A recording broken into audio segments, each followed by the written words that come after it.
अब हम करेंगे ग्रेविटेशन। ग्रेविटेशन में सबसे पहले नीट 16 फेज 2 का ये question. Starting from the centre of earth, having radius capital R, the variation of G, acceleration due to gravity shown by. Y axis पर जी शोन है और एक्स एक्सेस पर centre से ऑब्जर्वेशन पॉइंट की distance. हमको बताना है कि जी का स्मॉल आर के साथ वेरिएशन किस तरह होता है, मतलब जी वर्सेस स्मॉल आर। ये ग्राफ हमको पता करना है। तो ग्रेविटेशन के सवालों के बारे में मुझे आपसे ये कहना है कि जब भी ग्रेविटेशन का कोई सवाल आए तो हमको इलेक्ट्रोस्टैटिक्स और bourse theory for hydrogen atom, उन दोनों के फॉर्मूले अपने दिमाग में रखने चाहिए। उन फॉर्मूलों के याद आने पर हम ग्रेविटेशन का रिक्वायर्ड फॉर्मूला फ्रेम कर सकते हैं, क्योंकि बहुत एनालोगस हैं, एनालॉजी से हम ये फॉर्मूला बना सकते हैं। इस सवाल के कंटेक्स्ट में यदि मैं आपसे ये कहता हूं कि ये एक यूनिफॉर्मली चार्ज स्फीयर है, मतलब ऐसा गोला जिसके वॉल्यूम में चार्ज यूनिफॉर्मली डिस्ट्रीब्यूटेड है, इसे कहते हैं यूनिफॉर्मली चार्ज स्फीयर। इसकी रेडियस है मान लो कैपिटल आर। मैं आपसे पूछूं कि सेंटर पर फील्ड कितनी, इलेक्ट्रिक फील्ड की बात हो रही है, तो हम बोलेंगे 0। सेंटर पर फील्ड 0। किसी इनसाइड पॉइंट पर तो हमको बोलना पड़ेगा के Q small R upon R cubed. Small R क्या है, तो स्मॉल आर है ऑब्जर्वेशन पॉइंट की डिस्टेंस सेंटर से।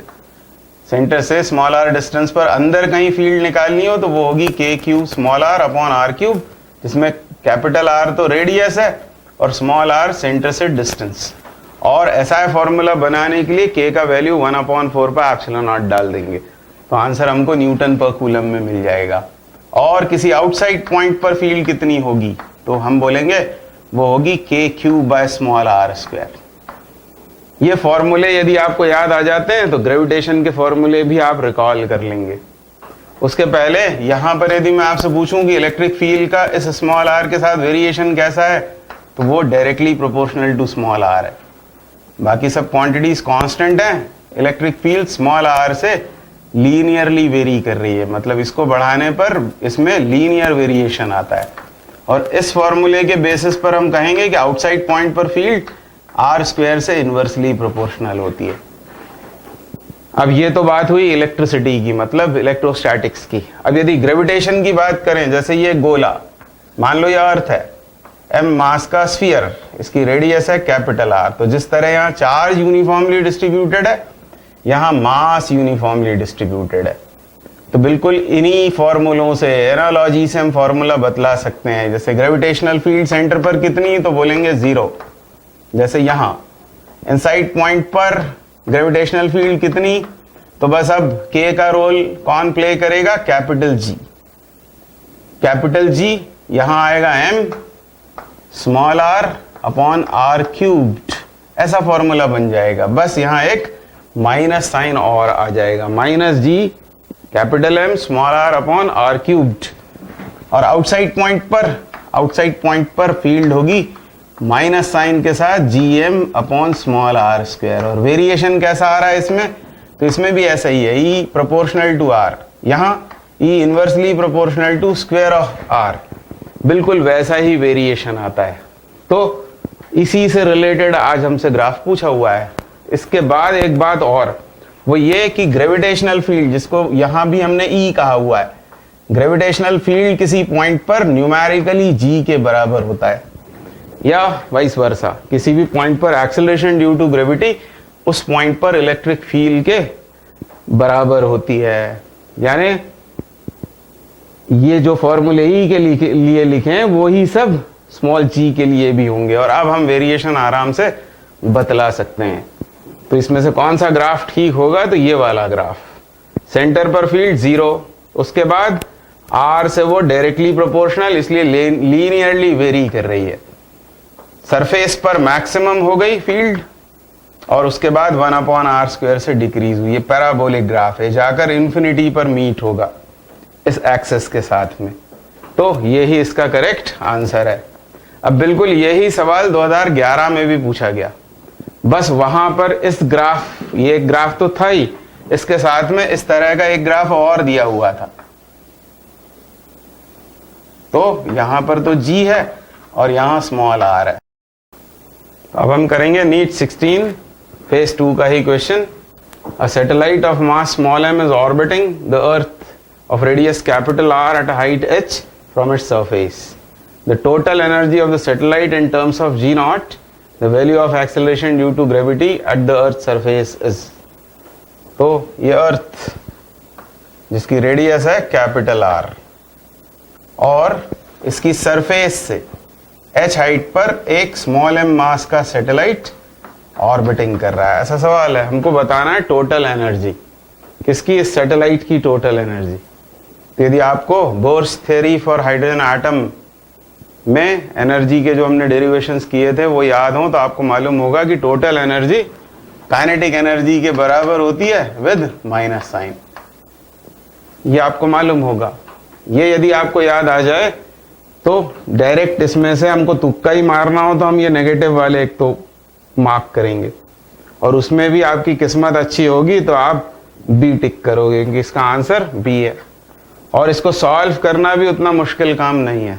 आपको क्या याद आना चाहिए कि इस सैटेलाइट की यदि ऑर्बिटल स्पीड v नॉट हो तो ऑर्बिटल स्पीड कितनी होती है, तो या तो आपको फॉर्मूला याद हो, ऑर्बिटल स्पीड होती है root of gm upon small r, और स्मॉल r मतलब ऑर्बिट की रेडियस, ये कैपिटल R और ये h मतलब r प्लस h, ये ऑर्बिट की रेडियस होगी, वो आती है यहाँ, ये ऑर्बिटल स्पीड। इन केस आप भूल जाते हैं तो कोई बात नहीं, आप उसी समय डिराइव कर सकते हैं विद इन नो टाइम। ये m मास का सैटेलाइट v नॉट स्पीड से यदि ऑर्बिटिंग कर रहा है तो ये होगा रिक्वायर्ड सेंट्रीपिटल फोर्स, और ये उसे मिलेगा कहां से, सैटेलाइट और अर्थ के बीच एक्ट करने वाले ग्रेविटेशनल फोर्स से।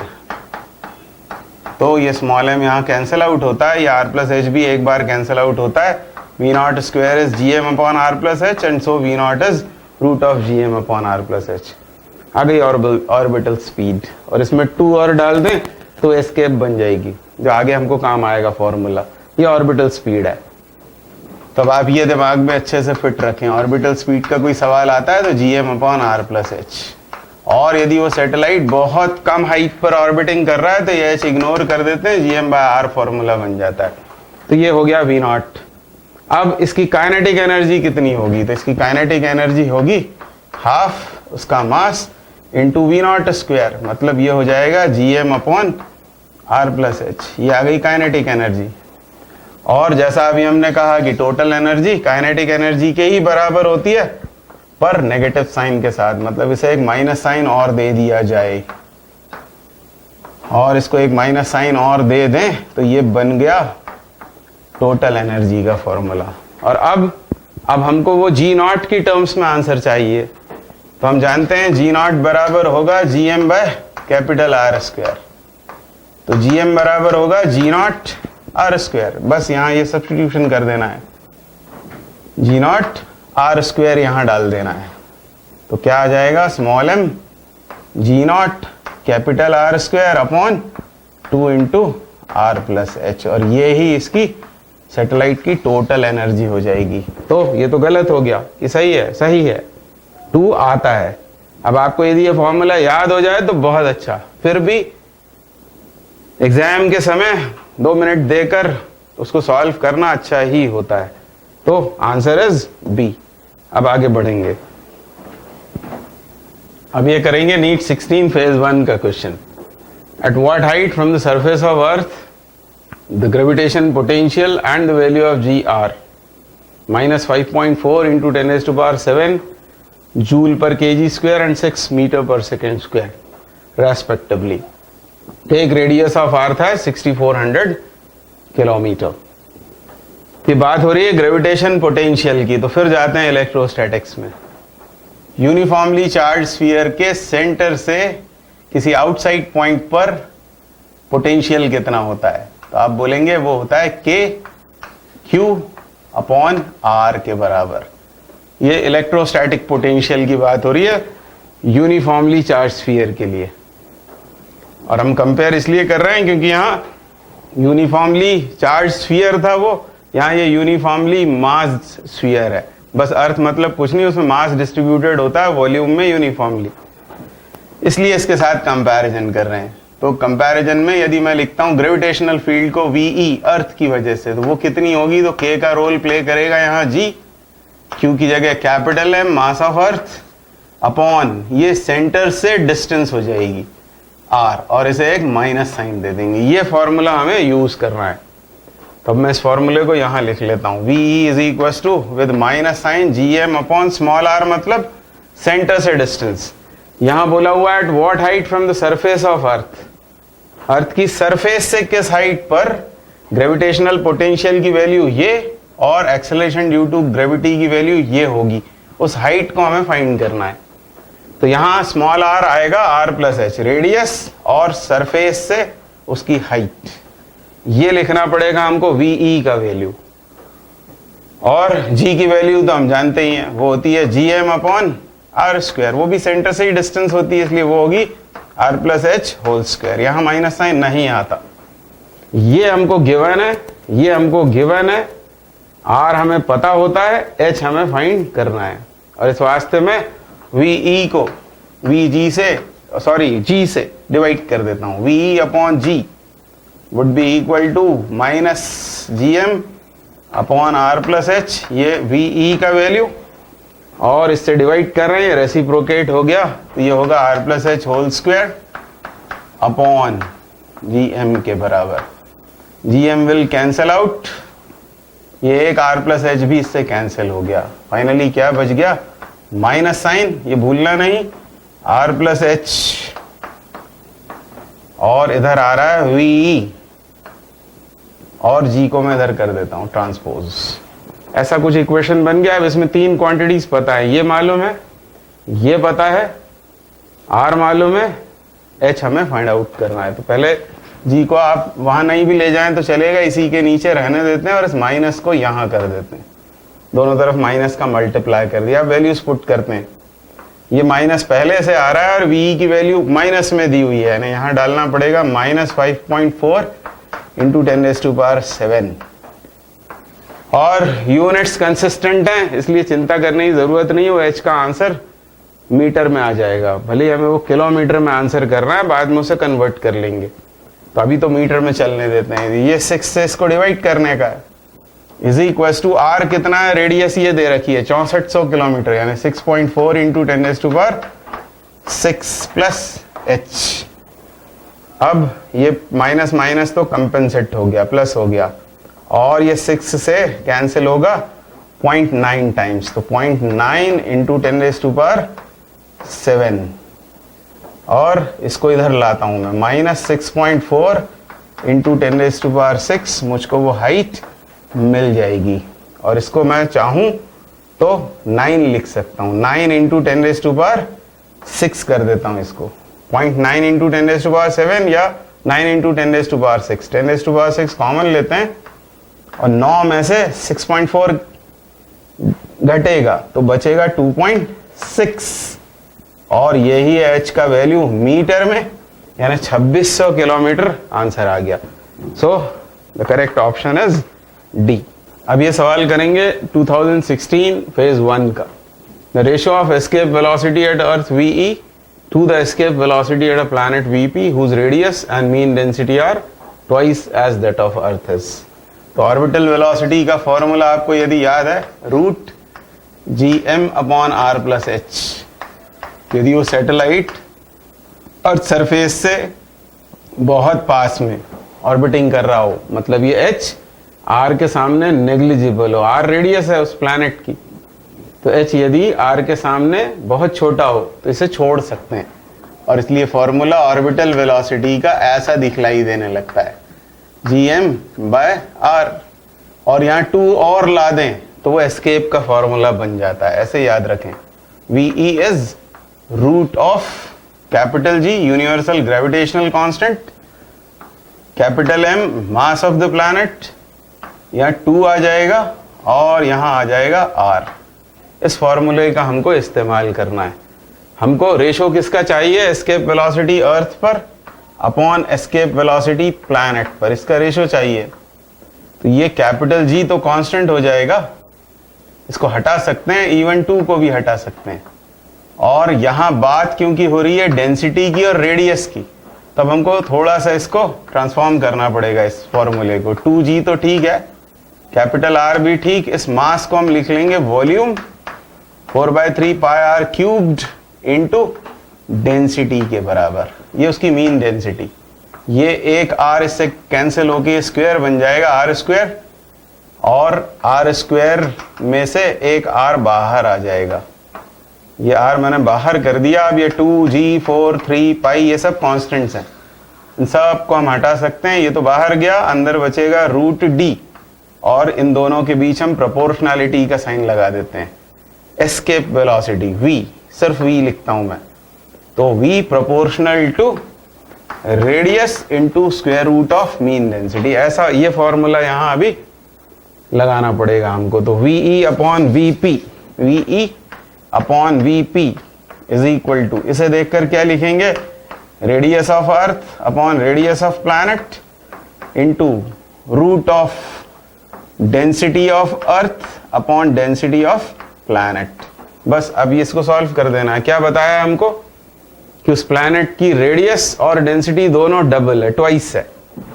तो ये रेडियस ऑफ अर्थ हो तो प्लैनेट की कितनी है, 2RE, और डेंसिटी यदि अर्थ की DE है तो प्लैनेट की कितनी है, तो प्लैनेट की है 2DE। ये हो जाएगा। बस अब ये आंसर आ गया आपका। ये DD कैंसिल, RE कैंसिल हो गया, ये बच रहा है 1/2√2, और यही तो रेशो होगा 1:2√2, and so the answer is correct. अब ये नीट 15 पेपर 2 का question. A remote sensing satellite of Earth revolves in a circular orbit at a height of 0.25 into 10⁶ meter above the surface of Earth. If the Earth's radius is 6.38 into 10⁶ meter and g is 9.8 meter per second square, then the orbital speed of satellite is. तो orbital speed कितनी होगी, तो अभी हमने formula इसका याद किया, gm/r+h, ये फॉर्मूला। अब हमको यहां g का वैल्यू दिया है, हमको मास नहीं पता अर्थ का, तो हम इसको gm को gr² लिख लेंगे, क्योंकि small g is equal to होता है gm/r², तो gm would be gr², g capital R² upon r+h। और अब एक काम मैं करता हूं ऐसा कि ये gr² तो ठीक, डिनोमिनेटर में से मैं r कॉमन ले लेता हूं, तो यहां बचेगा 1+h/r। तो ये एक r से एक r कैंसिल आउट हो जाएगा, और अब सिर्फ वैल्यूज पुट करनी है। तो orbital speed is equal to √g, सबसे पहले g आएगा, g दिया है 9.8 into radius of earth 6.38 into 10⁶। Conversion की कोई जरूरत नहीं है, सब कुछ SI में चल रहा है। आंसर किस में आएगा, मीटर पर सेकेंड में, फिर उसे हम किलोमीटर पर सेकेंड में बदल लेंगे।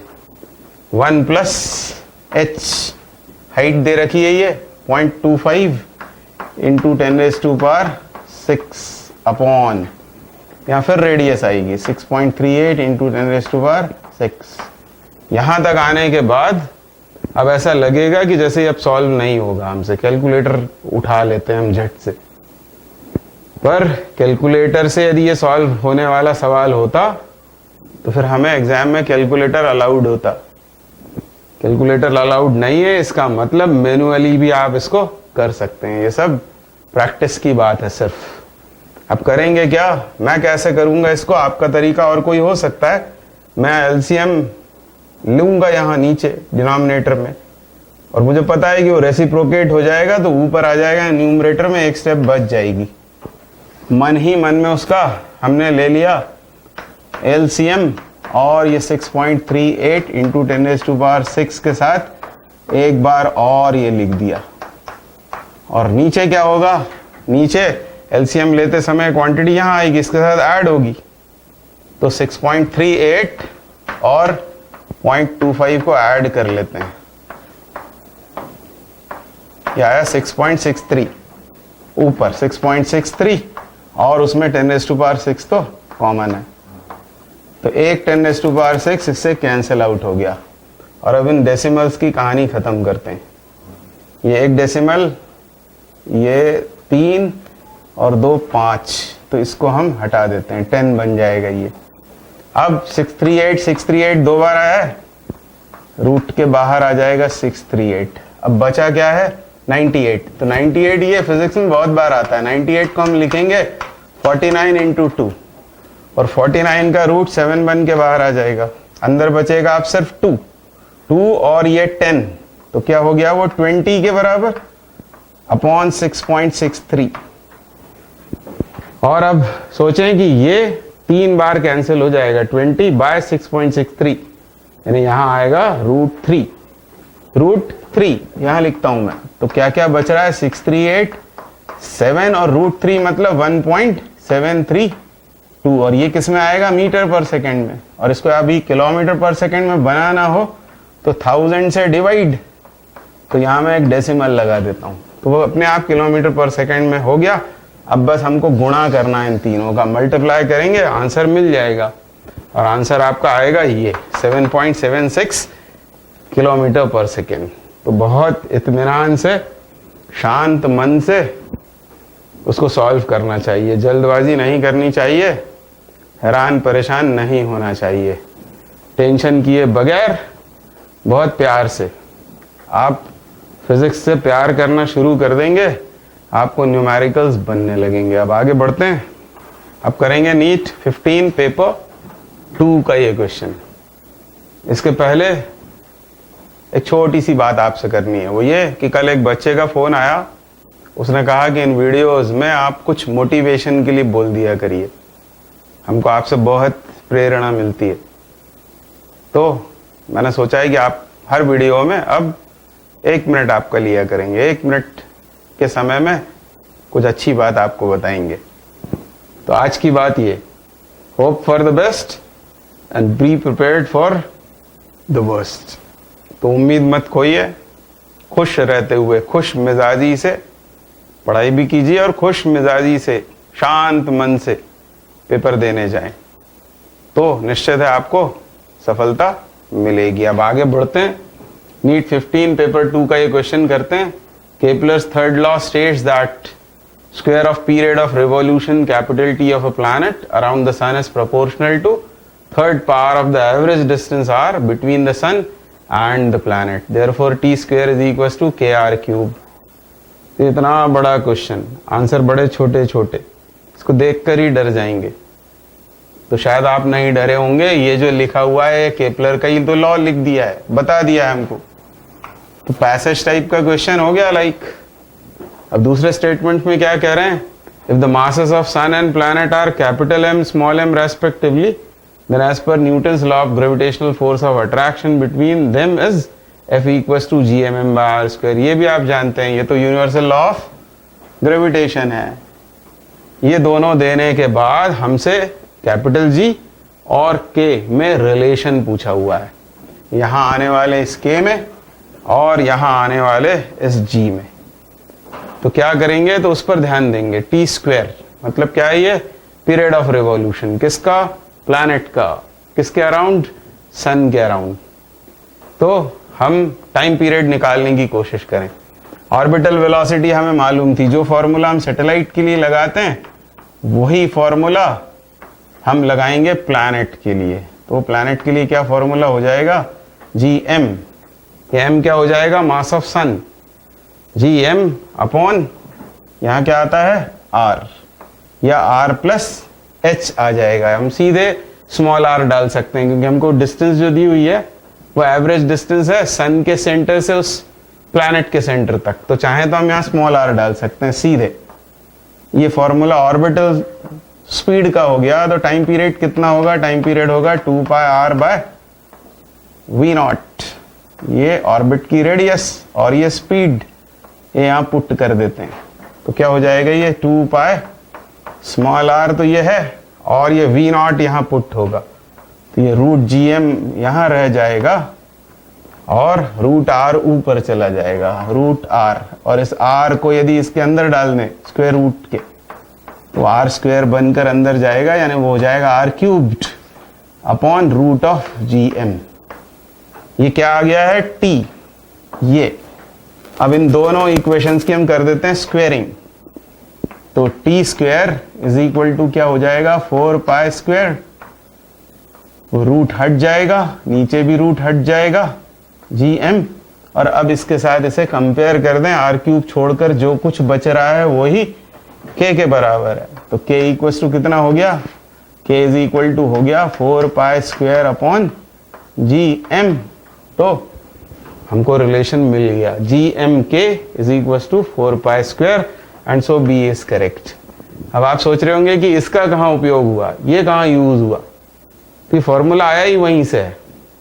हम जानते हैं वो सेंट्रीपिटल फोर्स को हम इक्वेट करते हैं फोर्स ऑफ ग्रेविटेशन के साथ, तो ये इसी के साथ ये फॉर्मूला कंसिस्टेंट है, ये सही है इसलिए ये सही है, इसलिए हमें आगे का कैलकुलेशन करने पर इक्वेशन जो मिला वो भी सही है, यानी k का वैल्यू हमने फाइंड आउट कर लिया, k equal to 4 pi square gm, k gm is equal to 4 pi square. अब ये कर रहे हैं नीट 15 पेपर 2 का क्वेश्चन, और बिल्कुल इसी तरह का क्वेश्चन एम्स 2010 में आ चुका है। थ्योरेटिकल क्वेश्चन है, a satellite S is moving in an elliptical orbit around the earth, the mass of the satellite is very small as compared to the mass of earth, then angular momentum, total mechanical energy, linear momentum, acceleration की बात हो रही है। तो अर्थ के around, ये मान लो अर्थ, तो अर्थ के अराउंड कोई सैटेलाइट ये एलिप्टिकल ऑर्बिट में इस तरह से मूव हो रहा है, जैसा हमने उसमें पढ़ा है सन के अबाउट या अराउंड प्लैनेट्स एलिप्टिकल ऑर्बिट में घूमते हैं, केपलर्स लॉज में पढ़ा हुआ है, उसी तरह का सिचुएशन है। The angular momentum of S about the earth changes in direction, angular momentum, तो पहले टॉर्क पता करें, torque of satellite about earth, तो टाउ इज इक्वल टू होता है आर क्रॉस एफ। अब ये फोर्स तो इधर ही काम करेगा टूवर्ड सेंटर ऑफ अर्थ, और आर भी इधर होगा, यानी टॉर्क जीरो, और टॉर्क यदि जीरो है तो एंगुलर मोमेंटम कांस्टेंट हो जाएगा, डायरेक्शन मैग्नीट्यूड दोनों में। तो ये ऑप्शन गलत हो गया, क्योंकि उसने कहा है changes in direction, magnitude remains constant. अब ये सेकंड ऑप्शन में क्या बोल रहे हैं, total mechanical energy varies periodically with time, तो मैकेनिकल एनर्जी तो कंजर्व रहेगी, क्योंकि ये कंजर्वेटिव फील्ड है, कंजर्वेटिव फील्ड में मैकेनिकल एनर्जी कांस्टेंट, वो पीरियोडिकली टाइम के साथ वेरी नहीं होगी, ये भी ऑप्शन गलत हो गया। Linear momentum remains constant in magnitude, तो सैटेलाइट की क्योंकि डिस्टेंस हर बार अलग अलग होती है, कभी ये दूर होता है कभी पास होता है, आर की वैल्यू चेंज होगी, तो आर की वैल्यू चेंज होगी यदि, तो ये लीनियर मोमेंटम कांस्टेंट नहीं रह सकता है, तो ये ऑप्शन भी गलत है, तो सही यही बचता है और यही इसका आंसर है। The acceleration of S is always directed toward the centre of अर्थ, क्योंकि फोर्स हमेशा टुवर्ड्स सेंटर ऑफ अर्थ लगेगा, तो एक्सेलरेशन की डायरेक्शन भी वही होगी, option D is the correct one. अब ये AIPMT 2014 का question, a black hole is an object whose gravitational field is so strong that even light cannot escape from it। ये ब्लैक होल के बारे में बताया हुआ है। ब्लैक होल मतलब ऐसी ऑब्जेक्ट जिसकी ग्रेविटेशनल फील्ड इतनी ज्यादा होती है कि लाइट भी उसमें से एस्केप नहीं कर पाती। अब आगे वो कह रहे हैं कि to what approximate radius would earth have to be compressed to be a black hole, मतलब अर्थ को कितना कंप्रेस कर दें, किस रेडियस का गोला बना दें कि वो भी क्या करने लगे, ब्लैक होल बन जाए और अपने में से लाइट को एस्केप ना होने दें। यानी इन अदर वर्ड्स हम चाहते हैं कि एस्केप वेलोसिटी c के बराबर हो जाए, एस्केप वेलोसिटी c या c के बराबर या c से ज्यादा हो जाए। अभी हम बराबर लेकर काम कर रहे हैं और एस्केप वेलोसिटी का हम फॉर्मूला जानते हैं, क्या होता है वो gm बाई स्मॉल r। ये अर्थ है तो उसकी रेडियस हो जाएगी, स्मॉल r कर दिया मैंने उसे, इज इक्वल टू c, इनकी स्क्वेयरिंग करें तो हो गया gm by r is equal to c square. हम ये निकालना चाहते हैं स्मॉल r, इसमें से बाहर कर लेंगे gm by c square, rest is maths, क्योंकि g हम जानते हैं g कितना होता है 6.67 इंटू 10⁻11 न्यूटन मीटर स्क्वायर पर केजी स्क्वायर। एम एस मास ये दे रखा है 5.98 इंटू 10⁻24 अपॉन सी स्क्वायर, मतलब 3 इंटू 10⁸ का होल स्क्वायर, मतलब 16 यहाँ आ जाएगा। और 1/9.11 होता है, ये 1/9 की बात मैं कर रहा हूँ, इंटू 6.67 इंटू 5.98 और बाकी बचती हैं 10 की पावर्स।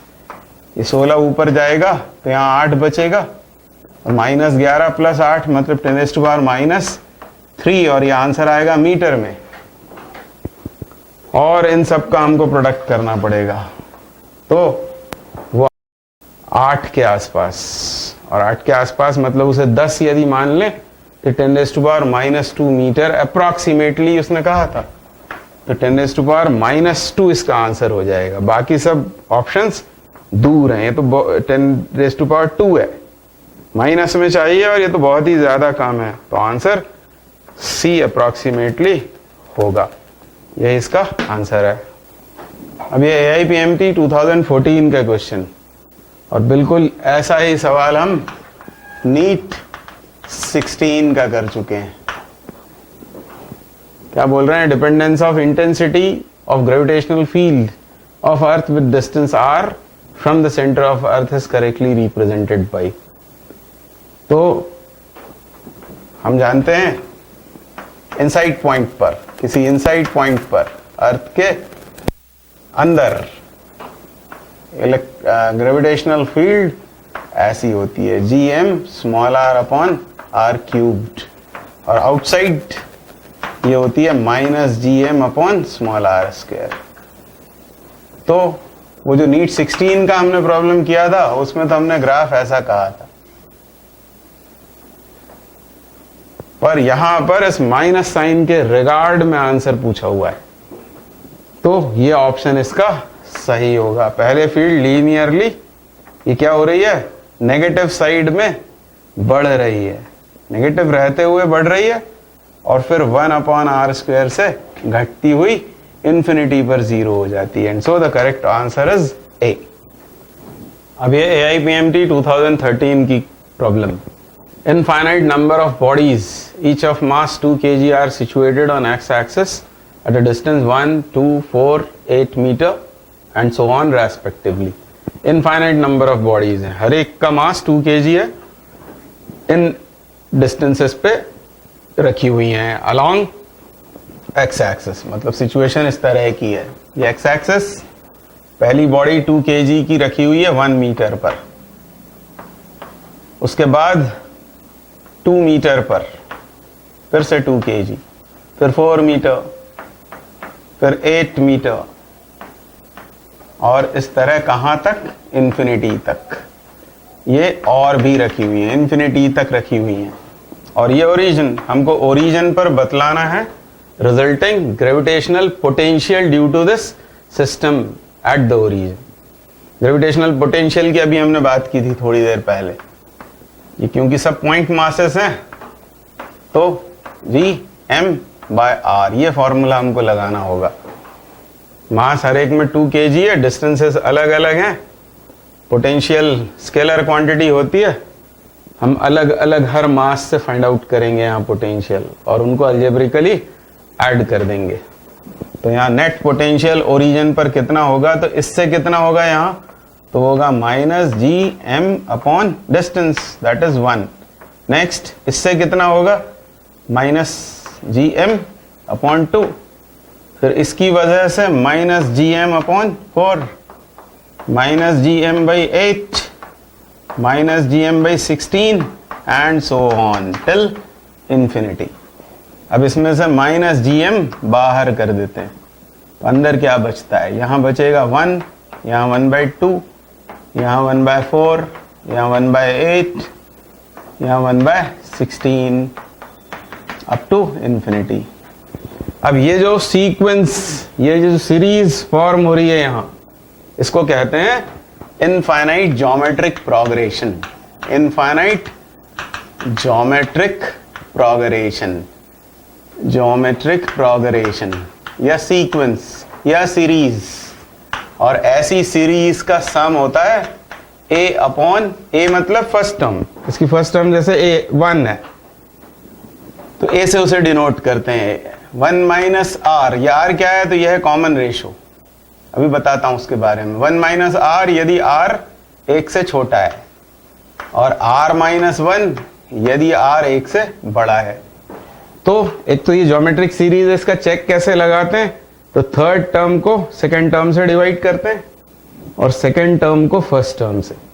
यदि रेशो सेम आ जाए तो हम बोलेंगे ज्योमेट्रिक प्रोग्रेशन है, और वो जो रेशो खुद है उसे ही कहते हैं कॉमन रेशो। जैसे मैं यहाँ चेक लगाता हूँ 1/4 ये थर्ड टर्म है, third term divided by second term must be equal to second term divided by first term. आप सॉल्व करेंगे तो आपको r मिलेगा हाफ। तो इस सीरीज का सम ऐसा हो जाएगा, यहां लिख रहा हूं ऊपर में, अब ये माइनस GM और यहां ये वाला फॉर्मूला लगाएंगे क्योंकि वो r आया 1 से छोटा, तो 1 माइनस r लगाएंगे। फर्स्ट टर्म कितनी है 1, तो 1 अपॉन 1 माइनस हाफ, तो 1 माइनस हाफ इज हाफ, और वो रेसिप्रोकेट हो गया तो ऐसा बन गया -2g कैपिटल M के बराबर ऐसा। अब ये मास यहां पुट कर देते हैं, मास कितना था 2 kg, तो वो 2 और आ जाएगा वहां, तो फाइनल आंसर हमारा हो जाएगा -4 कैपिटल G के बराबर। यही इस सवाल का जवाब। So option D is correct. 1/16 its weight on the surface of earth is. तो हम सबसे पहले वेट की बात करें। वेट क्या होता है, तो वह होता है mass of the body into acceleration due to gravity. और वेट के चेंज होने में m तो चेंज होता नहीं, g की वैल्यू चेंज हो जाती है। और हमको यह भी पता है कि जैसे जैसे सरफेस से ऊपर जाते हैं अर्थ के, g की वैल्यू डिक्रीज होने लगती है। h हाइट पर g की वैल्यू क्या होती है, h हाइट पर यह होती है gm upon r plus h whole square. और सरफेस पर क्या होती है, सरफेस पर यह वैल्यू होती है gm अपॉन r स्क्वायर के बराबर। और हमको शर्त क्या बोली है कि वेट कहां पर, सरफेस पर। वेट सरफेस पर जितना है उसका 1/16 हो गया है कहां पर, h हाइट पर। WH is equal to WS by 16। WH कितना होगा, तो mass of the body into value of G height h पर इज इक्वल्स टू सरफेस पर का value GM by R square into 16। बस अब इसमें से हमको h को कैलकुलेट कर लेना है। यहाँ भी m आएगा क्योंकि वेट की बात हो रही है, mm cancel, gm also cancel. इस क्रॉस मल्टीप्लाई करें तो 16 इज इक्वल्स टू, इसको इधर लाएंगे r plus h whole square upon r square. इसको ऐसा लिखा जा सकता है, ये हो गया 1 plus h by r whole square, और स्क्वायर रूट ले लें तो ये 4 बन जाएगा, तो h बाय r 3 हो जाएगा, और इसलिए h 3r के बराबर हो जाएगा। And so 3r is the correct answer, C is correct. अभी सवाल करेंगे फिर से 12 का। A spherical planet has mass mp and diameter dp. A particle of mass small m falling freely near the surface of this planet will experience an acceleration due to gravity equal to.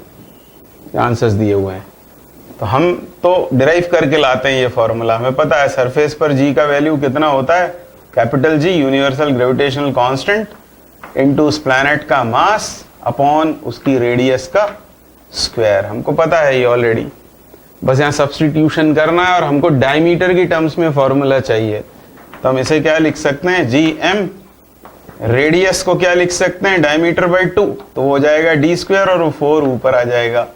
बस यही हमसे पूछा हुआ है, ये हो जाएगा 4g। अब m की जगह यहां डाल देंगे mp अपॉन dp स्क्वायर्ड।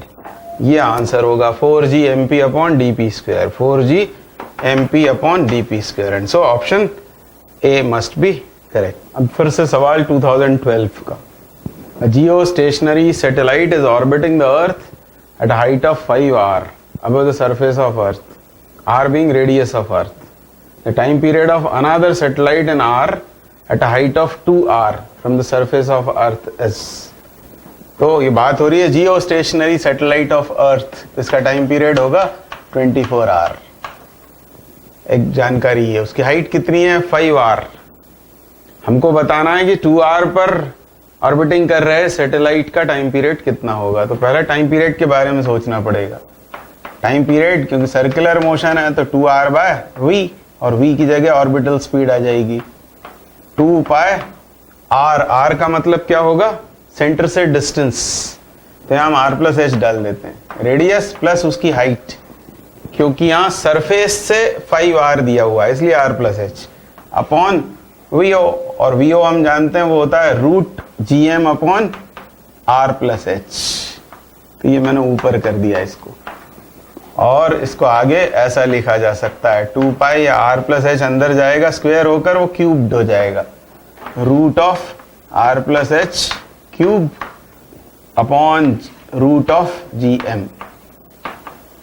अब दो सैटेलाइट्स हैं जिसमें से एक जियो स्टेशनरी है, 5r हाइट पर है, मतलब टाइम पीरियड 24 आवर है, और height above the surface 5r यानी टोटल 6r है। और दूसरे का टाइम पीरियड बतलाना है जो 2r पर है, उसके लिए ये एक और r ऐड होके और 3r हो जाएगा। अब ये क्वांटिटी तो कांस्टेंट है, यानी हम लिख सकते हैं t प्रोपोर्शनल टू ये, और इसलिए अब हम लिख सकते हैं t जिसका फाइंड करना है टाइम पीरियड सैटेलाइट का, वो अपॉन जिस सैटेलाइट के बारे में बताया हुआ है जो जियो स्टेशनरी है, यहाँ 24 आवर आएगा, is equals to root of ये क्वांटिटी। इसके लिए क्या होगी? टी डैश के लिए डायरेक्टली प्रोपोर्शनल है, इसलिए यहाँ 3r आएगा, 3r cubed, 3r cube upon 6r whole cube. और एक साथ लिख दें इसे तो ऐसा भी लिख सकते हैं, रूट ऑफ ये r क्यूब कैंसिल हो जाएगा, ये 3 क्यूब ये 6 क्यूब, या फिर हम लिख सकते हैं 1/2 क्यूब, और 1/2 क्यूब मतलब 1/8, यानी 8 को आप क्या लिख सकते हैं? 2√2, ऐसा हो जाएगा। फाइनली हमें t डैश मिल गया। t डैश इक्वल्स टू कितना हो गया? 24 इंटू 2√2, 24 अपॉन 2√2 हो जाएगा, 24 इंटू 1/2√2 है, इसलिए ये हो जाएगा 12/√2। और 12/√2 में भी अब 12 को हम 6 इंटू, क्योंकि आंसर मैच नहीं हो रहा है तो 6 इंटू 2 लिखें पहले अपॉन √2, और फिर इसे लिख सकते हैं हम 6√2, यानी answer must be 6√2, and so C is the correct answer. अब करेंगे 2011 का question. A planet moving along an elliptical orbit is closest to the sun at a distance r1 and farthest away at a distance of r2.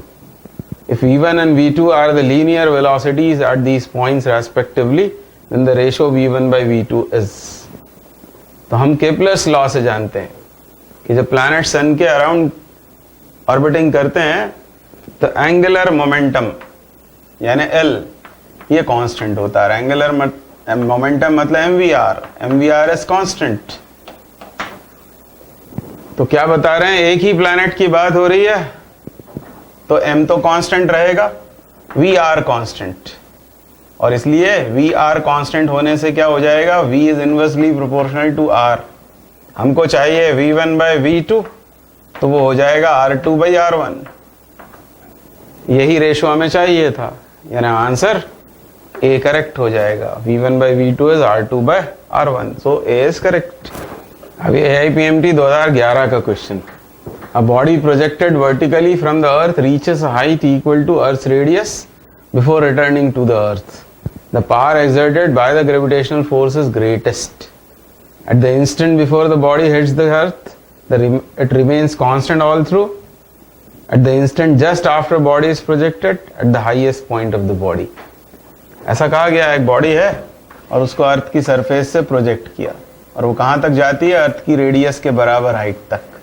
इस तरह से उसे project किया। अब उस बॉडी पर काम करने वाला ग्रेविटेशनल फोर्स तो नीचे होगा। हमको बताना है पावर कब ग्रेटेस्ट होगी। अब पावर के लिए हमको ये फॉर्मूला अप्लाई करना पड़ेगा, फोर्स डॉट वेलोसिटी, और ये होता है FV cos theta dot product की प्रॉपर्टी से। फोर्स वेलोसिटी और फोर्स और वेलोसिटी के बीच एंगल का कोसाइन। तो एट द हाईएस्ट पॉइंट, ये तो बिल्कुल गलत होगा क्योंकि हाईएस्ट पॉइंट पर तो वेलोसिटी जीरो हो जाएगी, पावर डिलीवर्ड जीरो होगा, यानी हो नहीं सकता। हमें ग्रेटेस्ट मालूम करना है। रिमेन्स कांस्टेंट ऑल थ्रू, ये भी गलत होगा क्योंकि थीटा बदलता है। अब हम बात करेंगे at the instant before the body hits the ground, just before it hits the ground and at the instant just after the body is projected. यहां की बात करेंगे, एक बार ऊपर जब बॉडी जा रही है तब वेलोसिटी ऊपर, फोर्स नीचे, 180 का एंगल बनेगा, ये पावर होगी -FV के बराबर। ये उस समय जब उसे फेंका गया, और लौट कर जब ये बॉडी आती है तो वेलोसिटी की डायरेक्शन नीचे होगी। थीटा कितना होगा 0, cos 0 इज 1, उस समय वो होगा FV। तो यही आंसर होना चाहिए, यही है ग्रेटेस्ट पावर, यानी just after the body is projected, ये नहीं होगा, ये होगा instant before the body hits the earth, and so A is correct. अब ये AIPMT 2010 का क्वेश्चन, ऑर्बिटल स्पीड पर the radii of circular orbits of two satellites A and B of earth are 4r and r respectively. Directly हमको orbit की radius दे दी है। If the speed of satellite A is 3v, speed of satellite B will be, मतलब दो satellites A और B की बात हो रही है। A ऑर्बिटिंग कर रहा है 4r रेडियस की ऑर्बिट में, B r रेडियस की ऑर्बिट में। A की स्पीड हमको बताई हुई है 3v, B की स्पीड हमें पता करनी है। तो हम रिकॉल करेंगे ऑर्बिटल वेलोसिटी का फॉर्मूला, gm/r + h, पर यहाँ डायरेक्टली ऑर्बिट की रेडियस दी है, मतलब स्मॉल r लिख दिया हमने उसे। हमको चाहिए vb, तो हम लिखेंगे vb/va।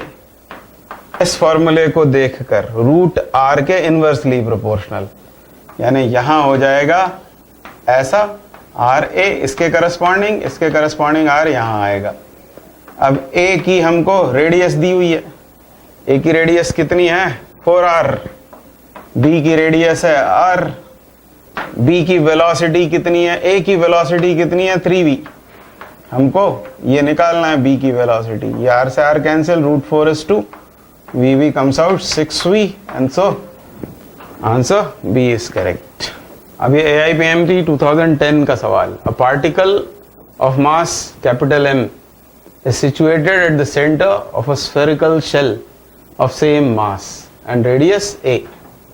मतलब ये सिचुएशन, एक शेल है जिसका मास M है और उसके अंदर सेंटर पर M मास ही यहां भी रखा हुआ है। खुद शेल का मास M और ये भी M। A particle of mass M is situated at the center of a spherical shell of same mass and radius a। Shell की रेडियस a है। The gravitational potential at a point situated at a/2 distance from the center, मतलब यहां कहीं observation point है a/2 distance पर, ये point P a/2 पर, यहां will be क्या बोला हुआ है ग्रेविटेशनल पोटेंशियल, मतलब यहां हमको पोटेंशियल फाइंड आउट करना है। तो हम फिर इलेक्ट्रोस्टैटिक्स के फॉर्मूले सोचेंगे क्या होते हैं। हमको मालूम है जब इस तरह की सिचुएशन होती है, कोई शेल हो, उसकी सरफेस पर चार्ज हो यूनिफॉर्मली डिस्ट्रीब्यूटेड, और आपसे यदि कहीं बाहर पोटेंशियल पूछें तो वो क्या होता है KQ/r। सरफेस पर कितना होता है KQ/R, और अंदर कितना होता है उतना ही जितना सरफेस पर है, मतलब किसी इनसाइड पॉइंट पर पोटेंशियल उतना ही होता है जितना कि सरफेस पर है। और ग्रेविटेशन पोटेंशियल की बात होगी तो बस K का रोल G प्ले करने लगेगा, G, Q की जगह M आ जाएगा, और ये तो रेडियस है ही R और वो small r distance from centre है आउटसाइड पॉइंट के लिए। अब यहां पोटेंशियल निकालते समय एक होगा ड्यू टू दिस स्फीयर, इसकी सरफेस पर जितना पोटेंशियल उतना ही अंदर होगा, और सरफेस पर कितना होगा तो सरफेस पर होगा -gm अपॉन उसकी रेडियस a के बराबर। ये पोटेंशियल आया due to shell at point P, और इस मास की वजह से यहाँ कितना होगा, तो ये तो पॉइंट मास है, तो जैसे वहां लगा देते थे हम KQ/R, वैसे यहां लगा देना है। तो यहां हो जाएगा -gm अपॉन ये डिस्टेंस a/2, तो a यहीं रह गया, 2 ऊपर पहुंच गया, तो ये -gm/a, ये -2gm/a, नेट हो गया -3gm बाय ए के बराबर। तो ये इस क्वेश्चन का आंसर होना चाहिए, -3gm upon A, and so A is correct. तो अब ये सवाल करेंगे 2009 का। ये फिगर देखकर आपको समझ में आ गया होगा कि ये केपलर्स लॉज पर बेस्ड प्रॉब्लम है। The figure shows elliptical orbit of a planet small m about sun s, the shaded area SCD, ये SCD ये रीजन, ये area is twice the shaded area SAB, यानी इस एरिया से ये area double है। तो ये यदि A सपोज कर लिया जाए, इसका एरिया हम यदि स्मॉल a मान लें, तो ये एरिया 2A हो जाएगा। आगे क्या कह रहे हैं, T1 is the time for the planet to move from C to D। इधर टाइम लग रहा है T1 and T2 is the time to move from A to B। इधर टाइम लग रहा है T2। तो हमको T1 T2 के बीच में रिलेशन बताना है। तो अब हम केपलर का वो लॉ लगा देंगे जिसमें वो कहता है कि एरियल वेलोसिटी कांस्टेंट रहती है। जब कोई प्लैनेट सन के अराउंड ऑर्बिटिंग करता है तो सन और उस प्लैनेट को मिलाने वाली जो लाइन होती है, इसे रेडियस वेक्टर कहते हैं, वो इक्वल इंटरवल्स में इक्वल एरिया स्वीप करता है। इन अदर वर्ड्स dA/dt ये कांस्टेंट होता है, यानी एरिया स्वेप्ट और टाइम टेकन ये आपस में डायरेक्टली प्रोपोर्शनल होते हैं। तो यहां दिख रहा है कि एरिया A है और यहाँ एरिया डबल है, तो यहाँ टाइम भी डबल लगेगा। तो आप वैसे भी बता देंगे कि ये T1 जो है वो T2 का ट्वाइस होगा। मतलब आंसर क्या होगा, T1 equals to 2T2। So C is correct. या आप चाहें तो यहां से रेशो से कर सकते हैं। क्या बोलेंगे हम, इसका एरिया 2A, या हमको ये चाहिए T2, तो पहले इसे ले लेते हैं। ये एरिया A अपॉन वो area 2A is equals to ये वाला टाइम T2 अपॉन वो वाला टाइम T1। तो भी रिलेशनशिप आ जाएगा। क्रॉस ए कैंसिल हो रहा है, क्रॉस मल्टीप्लाई करें तो T1 कम्स आउट 2T2। अब ये 2008 का question. A roller coaster is designed such that riders experience weightlessness as they go round the top of a hill whose radius of curvature is 20 meter. The speed of car at the top of the hill is between. तो question as such gravitation का है ही नहीं, वो तो यहाँ weightlessness लिखा हुआ है, इसलिए हम इसे ग्रेविटेशन में पढ़ सकते हैं। एक्चुअली ये सवाल है सर्कुलर मोशन का। तो पहले समझते हैं कि वेटलेसनेस का रीजन क्या है। तो पहले उसके भी पहले हमें यह समझना पड़ेगा कि वेट का परसेप्शन क्या है हमारा। तो जैसे मैं यहाँ फ्लोर पर खड़ा हुआ हूं, तो फ्लोर से जो मुझे नॉर्मल रिएक्शन मिल रहा है, उस नॉर्मल रिएक्शन को मैं फील करता हूं और उसे ही मैं कहता हूं वेट मेरा। तो वेटलेसनेस का मतलब यह होगा कि नॉर्मल रिएक्शन जीरो हो गई। और ऐसा होता है न केवल रोलर कोस्टर और हिल के मामले में, बल्कि हम यदि मोटरसाइकिल से किसी स्पीड ब्रेकर को या किसी कॉन्वेक्स ब्रिज को ट्रेवर्स करते हैं तब भी ऐसा होता है। और नॉर्मल रिएक्शन सबसे कम यहां होती है टॉप पर, इसलिए हम टॉप पर बात कर रहे हैं। यह है m मास की वो मोटरसाइकिल प्लस वो मोटरसाइकिलिस्ट, और v वेलोसिटी से वो इसको ट्रेवर्स कर रहा है मान लो। तो हमको पता है डाउनवर्ड्स एक फोर्स आएगा, वो होगा mg वेट, और एक होगा नॉर्मल रिएक्शन। और ये सर्कुलर पाथ ट्रेवर्स कर रहा होता है थोड़ी देर के लिए। जब भी वो इस स्पीड ब्रेकर को क्रॉस करेगा तो मोमेंटरीली वो सर्कुलर पाथ में घूम रहा होता है। और हमें मालूम है कि सर्कुलर मोशन के लिए की तरफ एक फोर्स चाहिए होता है, जिसे कहते हैं सेंट्रीपीटल फोर्स। और सेंट्रीपीटल फोर्स नेचर का फोर्स नहीं होता। रियल फोर्सेस तो ये दोनों हैं, mg और n, ये दोनों मिलकर ही उसे कंट्रीब्यूट करेंगे एक फोर्स जो सेंटर की तरफ काम करेगा, mv²/r। तो इन्हीं दोनों का वो रिजल्टेंट होगा। और उस वास्ते larger minus smaller in the direction of larger, ऐसा सोचते हुए ऐसी इसकी फोर्स इक्वेशन होगी।